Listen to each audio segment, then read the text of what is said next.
You're looking at it, competitive cheerleading. It's one of the fastest growing sports in the country, and it's easy to see why these young women are athletic daredevils, and their numbers are growing. More than 4 million young women are cheerleaders today. But does it take those high-flying moves? Does that create a danger? Is it really more risk than what you think when you're looking out there, thinking it's just some type of celebration? Well, we have the answers, because we have Kate Torgovnick. Torgovnick, give it to me. Give it to me. Torgovnick, there it is. It's Russian. It's beautiful. The book is called Cheer. 3 teams on a quest for college cheerleading's ultimate prize. A fascinating look at something people must misunderstand. You think they're out there, they're just cheering. It's not really a sport, but you would be very wrong. Tell me the reality that you revealed in your time. Yeah, and I was always one of those people who I thought cheerleading was waving pom-poms and yelling rah, rah, rah a lot. And when I started working on this project, I realized that I had been completely wrong about cheerleading. And modern cheerleading is actually much more like an extreme sport than I think most people would realize. There's high-flying moves, there's a lot of risk, and a lot of people say the risk is part of the appeal for them.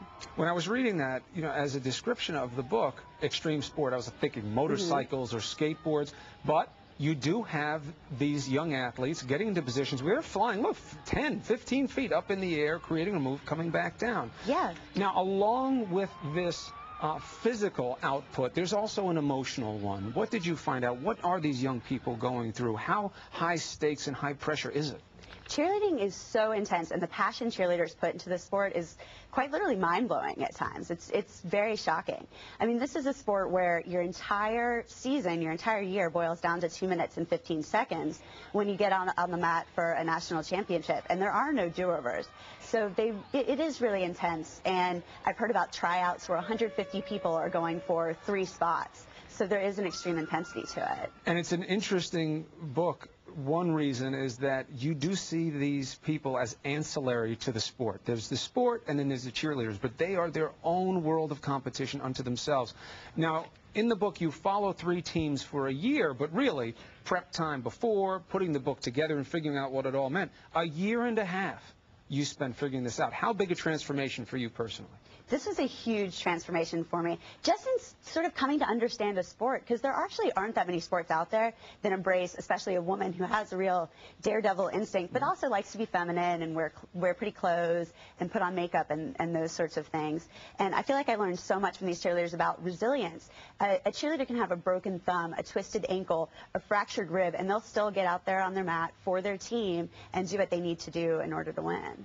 And so it's interesting. It is, I guess, the only sport that gives you that marriage, that of the feminine, you know, the feminine presentation, but also incredibly athletic at the same time. Now, there's a vignette in the book, very troubling, about where you're recalling, like, what you thought when you got into this and how you came into it, and you were the young rebel in high school. You weren't into the whole cheerleading or sports thing. And you hear about a cheerleader falling and hurting themselves. And it kind of blew you away what was at stake there with this. Is that something you carried with it into the book, that this is a reality? And it was so funny. I remembered I skipped every pep rally in high school. I was not into that at all. And I heard about this secondhand, that this cheerleader had fallen from a pyramid and had hurt her head and was bleeding. And I remember this image of blood in her blonde hair. But I actually didn't remember that until I started following these teams and had seen some of these injuries in action.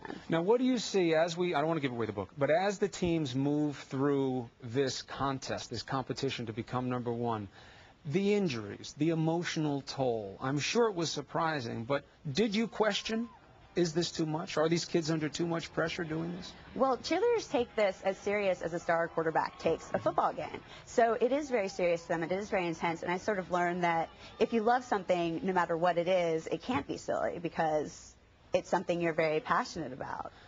Did you fall in love with one of the teams? Did you keep the objectivity? I loved all the teams, very, very much so. But in particular, I really like the Stephen F. Austin Lumberjacks, who you guys saw a little clip of earlier, just because they're so amazing to watch and they're constantly innovating new things. And they sort of are one of the teams to follow in terms of creating cheerleading moves. Cheer is an interesting book. Torgovnick is an interesting name. Thank you for bringing both of them today. You can go to abcnews.com to find an excerpt of the book for yourself. Now, when we come back, give me a G for great. The Bridgewater Raritan High School cheerleading squad showing you how it's done when we come back. Look at them go. I can't do any of that.